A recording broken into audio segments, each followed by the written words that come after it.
an achievement. However, you realize that 47% of that amount was made up by the 3 centers listed: WACI, University of Ghana, WACVIP, University of Ghana, and then 2IE in Burkina Faso. For recent publications, we've gone way above our annual targets, and the centers listed: SERHI in Nigeria, SIACETIC Cameroon, SIAMETIC in Senegal, are contributing 40% of that achievement.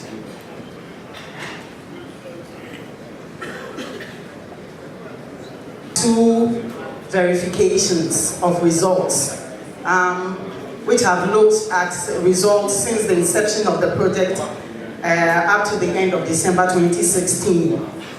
Shortly, when the thing comes back on, we'll be looking at how much the centers have earned altogether, and then how much of the maximum DLRs, of the maximum earnings per DLR we have been able to achieve. We've had certain challenges with regards to verification. We've had a lot of feedback from our centers, and so as we proceed, as we continue with the project, we have introduced certain improvements. There have been issues with regard to definitions of some indicators, so as we've gone along, we've made changes or modified definitions of some indicators. We have also introduced measures to shorten the time for verification.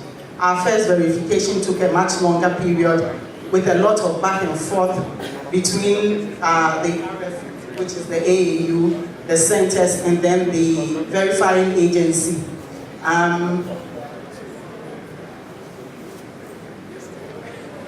We've shortened this time now, and the centers are more forthcoming when it comes to submitting reports for verification. I'm hoping that this thing comes on soon so I can keep you.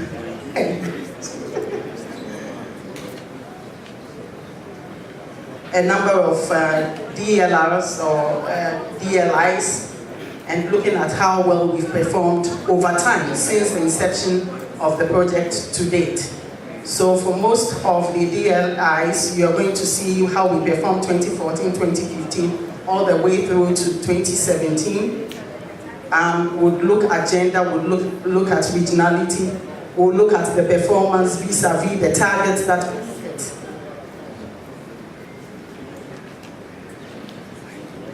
But the presentation is just a brief or a summary of the total performance.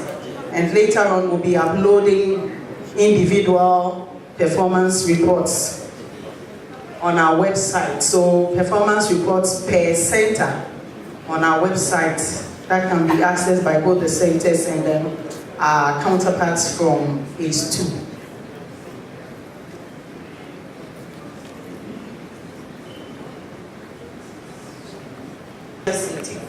In Cameroon and SIAMETIC in Senegal, accounting for 40% of that performance.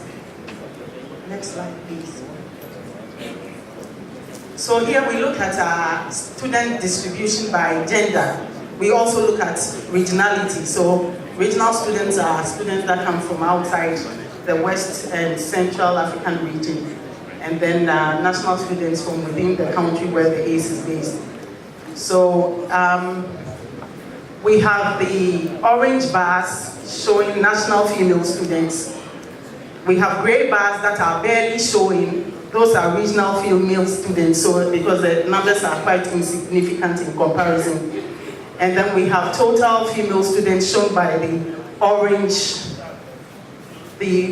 line, the dark blue line showing total males, and then the dark green line showing our total student targets. We realized that total students have gone over the last 2 years, has gone above the targets. So we are not performing badly, but we have challenges with respect to female students and then regional students. The figures are as shown on the screen. Shall we go to the next, please? Then we have accreditation. The orange line shows the target. We were expecting that at the start of the project there will be quite a significant amount of programs being accredited, and then we expect that we would experience a decrease in that as the project aims go up again. As you can see from the blue line, which represents total accreditation, we've made a big jump up in 2016.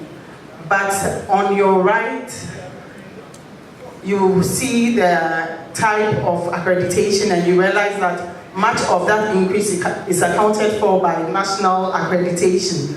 Under ACE1, the majority of the ACEs are in Nigeria, 10 of the ACEs in Nigeria, and the ACEs had their programs accredited by the National Universities Commission over the period, which is why you have a big jump in 2016. The other types of accreditation, self-assessment is just 4%, international accreditation another 4%, and regional accreditation 9%. But these figures are provisional because we'll be meeting with the centers. Sometimes because of communication challenges, certain results have been achieved, but we are not yet aware. So all that will be factored in as we conduct the clinics with the individual ACEs. Next slide, please. And then we take a look at internships. We have our student internships.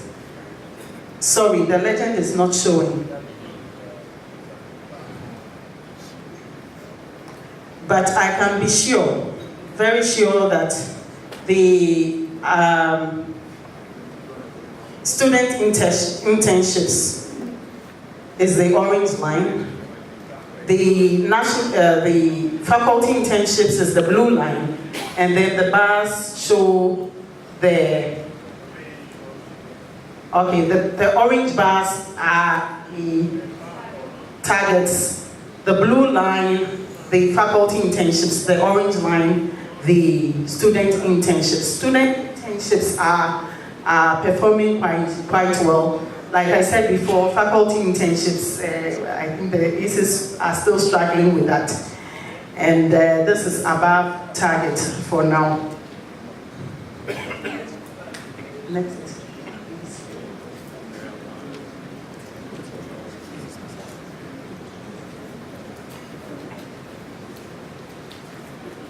Internships does not want to go away, so I guess it's a message to the ACEs. So for external revenue generation, we have the orange bars showing the targets for the various years indicated from 2014 to 2017. And then the blue bars show how we've performed. Clearly, performance is below target.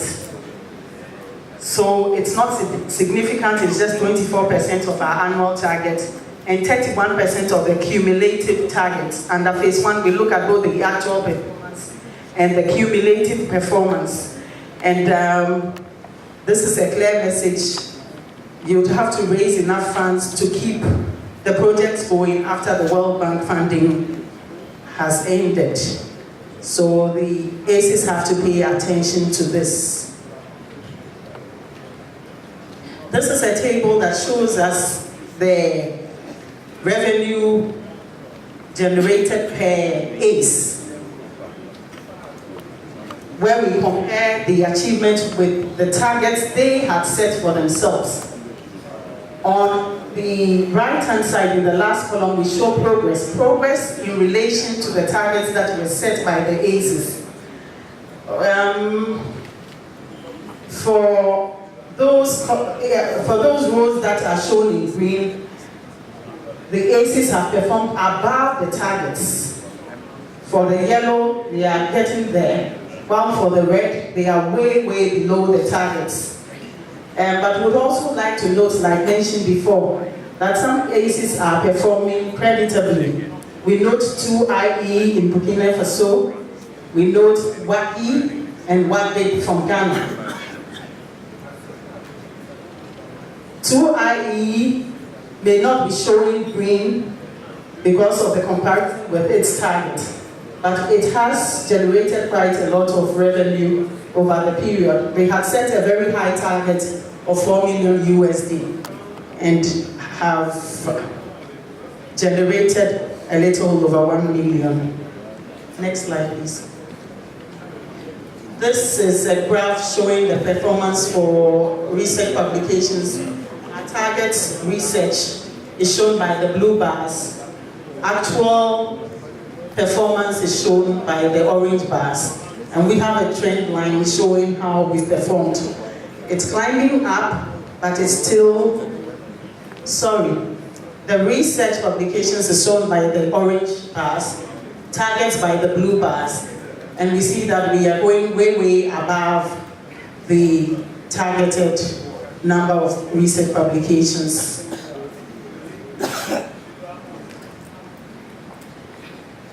This is a table that shows us how we've performed. The first column, or the second column, shows the actual results for this period we are looking at. We look at the results since the inception of the project to date. Those are the cumulative results in the middle column. And then the very last column shows you what proportion of the cumulative results is accounted for by the results for this period. That is the period November 2016 to September 2017. You find quite significant percentages there, which tells us that much work has been done over this period, November 2016 to September 2017. Much of what we've achieved since the inception of the project has been achieved within November 2016 to September 2017. So that is a pointer to the fact that the ACEs are working, are up and running. So we look at the various indicators. This also shows you the various indicators, shows us cumulative results for 2016, that for 2017, and then we compare with the targets for the end of the project, year 4. Because we want to ask ourselves, how close are we to the targets for the end of the project? At the end of the 4-year period, how far or how much would we have achieved? And we find that there are areas where we are performing creditably with faculty training, also with research, with new partnerships, project meetings, those are just meetings. And then with total students, regional students accreditation, we are not doing that badly. But then the areas of concern are internships and external revenue. Internships and external revenue, both very important because internships are supposed to ensure that the students get a practical experience, they link with the industry, and then external revenue, very important with regards to the sustainability of the project. So these are issues that we must take very seriously. Then a few issues on verification, because another presentation will give you more detailed information. So, like I said before, 2 verification exercises undertaken. We've gathered results for 2014 to the end of December 2016. Total earnings are, as indicated, SDR of 33 million plus. Then we had to do a separate verification exercise for the ACEs in La Côte d'Ivoire who joined the project much later. Then we have a next verification which is scheduled for May 28. We expect that by May 28 we have results for the next verification, the 3rd verification under the project. And then we'd also want to note that we've made improvements to our verification process, and that will be presented in detail during the plenary session on Wednesday. And then we'll be having a one-on-one with the centers during the M&E clinics where we would iron out any issues outstanding. Then to conclude, sorry, the colors are a bit dark, but to conclude, we give you an idea of how much we've earned under each of the DLRs, under each of the disbursement link results, how much we've earned, and the maximum amount that can be earned, and the percentage that we have earned so far. The different coloring for the rose and red, yellow, and red and yellow point out the areas where we need to focus on.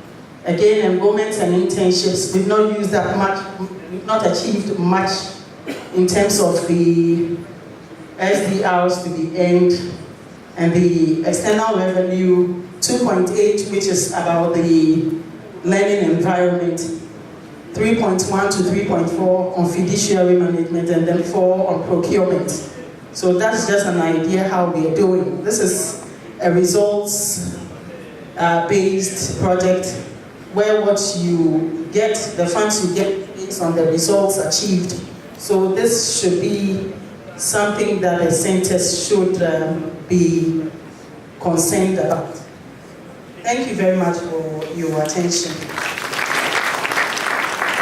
I just want to add some additional information just for the specific revenue generation indicator.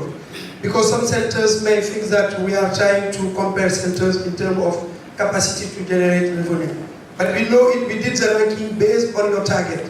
We know that the capacity to generate revenue is different from centers, and it depends also on the area you are, whether you are in health or mathematics, etc. They are not the same capacity depending on that. But we just try to rank you based on your target and where you are based with compared to your target. And that's why you see the percentage. The revenue generation is very important because when we are talking about sustainability of what we are doing, the first idea is how we can build on the revenue generation to make sure that after the end of the project we will be continue to run the Center of Excellence. The project is not here for 3,000, etc., but it will end at what time, at any time, or maybe in 2018 or 2019, or etc. But we depend on your capacity to generate revenue so that to ensure that when the bank or the AU or all the partners that are supporting you now will disappear, you will be able to continue to run the center in a good manner. That's why we need to do more effort in the revenue generation, and experts are there and everybody is there to support you. And that's why we need more effort on your side on these indicators, which is very important for the upcoming periods. Thank you very much. I just want to clarify that. Thank you very much. I think Hindad will do complement this presentation with input on disbursements and budget execution. Thank you very much. I'd like to thank everyone. So, in terms of disbursement and fund utilization, we're now 3.5 into the project. So, we're doing pretty well. I think overall, we're at project-wide, all countries together, at 47%. Can you bring the next slide, please? Which is quite a good place to be, but still not fast enough. Some of our countries, I know that Nigeria, Burkina is up there around, and Ghana. But what is a very important slide is the next one, which is on fund utilization by center.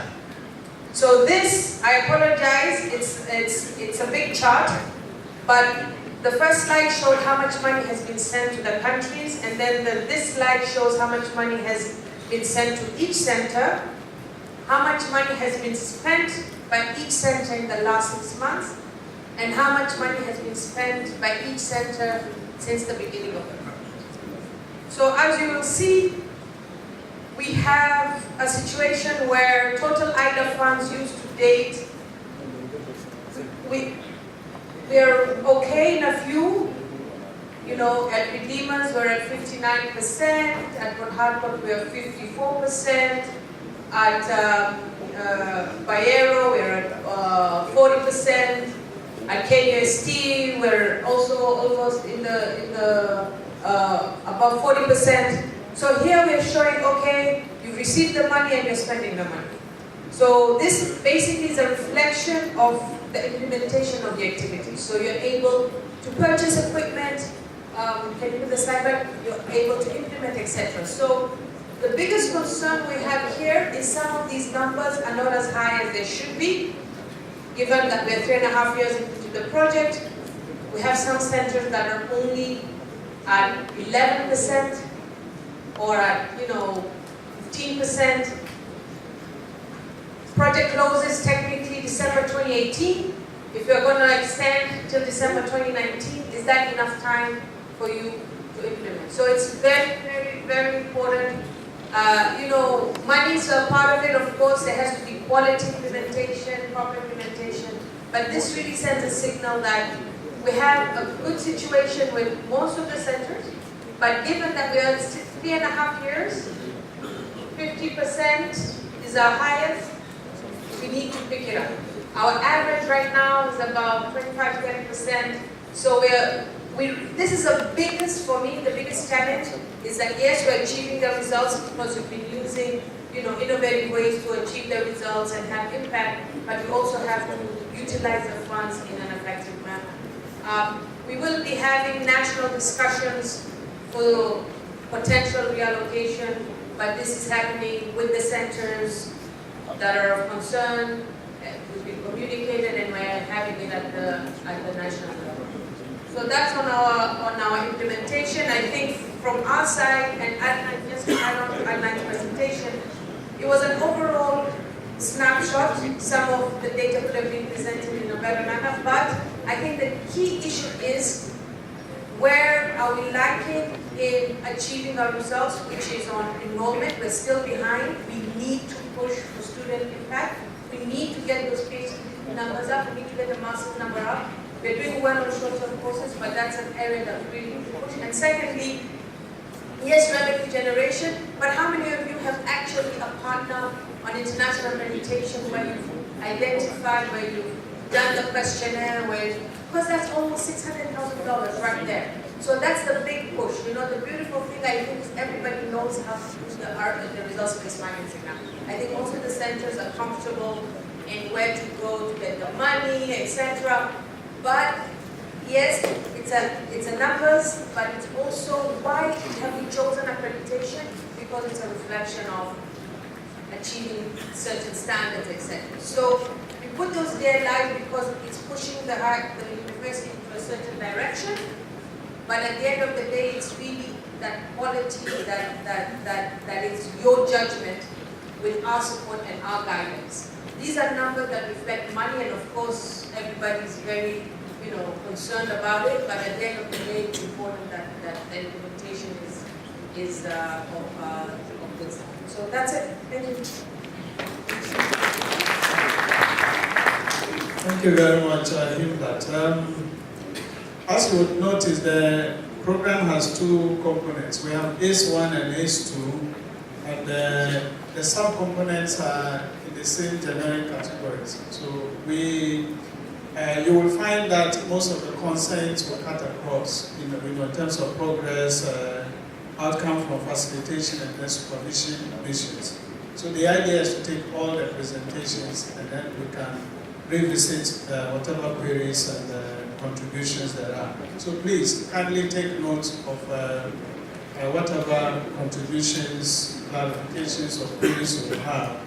And then when we get to the very end, we can have the interactive session. The next item is on the ACE1 supervision mission findings. And this will be done on behalf of our experts, and it will be presented by Professor Rafael Wahome. Please let's welcome Professor Wahome. Make a presentation. You've seen all the figures that were presented by Adelaide and by Himdat. The fact is that in the last 1 year, the ACs have made very rapid progress, far beyond what they were doing the first 2 years. And we are very impressed. This is, of course, a result of taking advice from us experts, probably say that first, taking the push that has been given by the World Bank, by the AAU, and by the university commissions in the various countries. Some have made very good progress, others have made slower progress, but they are all moving very rapidly. In addition, we want to acknowledge that the center leaders, directors, have taken up the role of pushing their centers forward to deliver the results that have been portrayed there. So basically the issues I'm going to raise as a spokesperson for the experts are the concerns that we have concerning what makes a center do well. The first thing, of course, is the leader. He has the vision. He carries the vision for the center, and he communicates his vision effectively to the team. And the team buys into the vision and does what they should do, so that the center has a team of people who are reliable, who are trustworthy, who are dedicated to deliver the results. The centers that are doing very well have already put that team in place.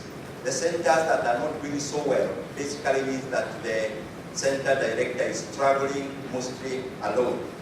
Then we have the university management, which gives support to the centers to deliver. In most cases, we have seen transformation of the university management. It's changing from a cultural, traditional way of doing things to supporting the ACEs to do things that are beyond what is expected of a normal university center or a normal university department. Shortening the procurement processes, hastening expenditure requests, and these have made a big success.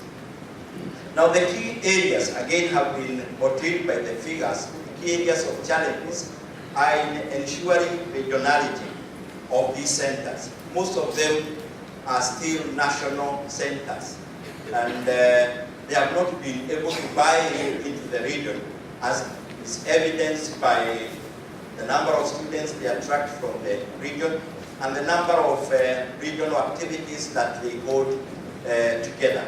This requires quite a bit of effort to do.